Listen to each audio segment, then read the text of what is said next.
can't guard any better than what we guarded, and he made it. So that's basketball, and you got to move on to another really big game on Saturday. You talk about not getting a lot of sleep and replaying it in your head. How hard is it as a coach to eventually sort of close that file and move on to the next one? You do it with your team. You do it with your team. You know, obviously you always do it with your team. I think those kind of plays, I've got some of those plays stuck in my mind 15, 16 years later, you know. So, but it's just, like I said, our team did a great job of it yesterday.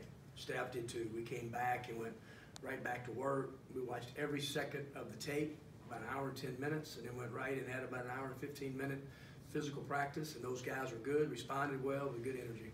They haven't faced this kind of thing before. 4 losses in the last 5 games. It's something they haven't faced all year. So how do you get out of something like that when you get into those little dog days or just a run of tough games? Practice and win, man. Practice and win. I mean, we've gone from the extreme, you know. We went from finishing last year to pick last this year, no expectation to have a big target on our back. Teams are playing well against us right now, you know. So it's kind of a 2-month period. You went from the one extreme to the other, and that's a good thing. But you know, there's still some reality to that. And you know, my dad always used to say, you know, if that ball, which probably 80% of the time doesn't go in, how do you feel today? I feel like the team had a great road win. You guys, it was a heck of a road win. Can you believe Ole Miss is 3-1 on the road? So it's just, you're always not that far off, not that far bad, you know. So we just got to gather ourselves, and big game tomorrow night. I know you probably want your team kind of thinking in the moment, but as a coach, do you feel okay about where y'all are at, you know, big picture as far as the tournament and all that right now? Oh, I don't. You know, well, we've got to focus on playing. I mean, we really do. I haven't really looked at any. I know I've looked at our net, and it's about 30-something, whatever. I don't even know exactly what it is. But, you know, so I know we're right in the middle of it still. The one thing about this league is just all the opportunities that are in front of us. Mississippi State's net is very good, still ranked in the top 25, so you got an opportunity there. So there's always just so many opportunities down the road in the SEC. You talked about the expectations and the target on your back or whatever with that. How have teams started playing you differently since the expectations rose? I don't think differently. I just think the teams are, you're not catching any team on an off night, you know, and not that we would many times anyway, but and I'm trust me, we don't have a target on our back like Kentucky or Duke. We're not trying to beat that away at all. But we just did, you know, when you get ranked, you know, and so and we've played really good teams. Iowa State, I think, maybe a Final Four team. LSU may be playing as good as anybody in college basketball right now.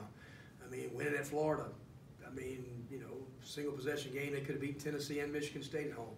So, you know, the quality of opponent is pretty good. So we're not panicking at all. We just got to keep doing what we're doing. There's a lot of basketball left.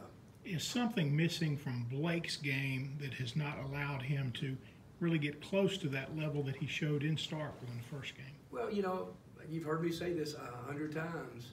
Can Blake Henson play well and not make threes? That's what you got to do. And you know, and he's trying, but you know, he fouled the other day. He got in foul trouble, so it's kind of an awkward game for him. But can you go 1 for 6 from 3 and really have a positive impact on the game by defending, by playmaking, you know, by go back in offense and rebounding the ball? There's a lot of ways to play well. Is Blake going to shoot the ball well? And it's no doubt. He's going to have some big games this year. So, but you just got to understand how to affect games in other ways.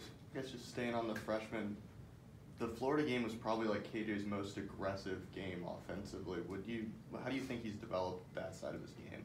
Well, you know, KJ and I had a long conversation. You know, KJ lost his mom about a year and a half ago to cancer. It was on her birthday, and so it was last week. We sat down and talked for a long time about his mom, about everybody, and just about where he was, and really had some real candid conversations. And I think KJ has responded really well. He was very aggressive, and he looked comfortable, and he belonged there, and so that's good, you know, and we know that's in him. And I just think KJ is a guy with his maturity level.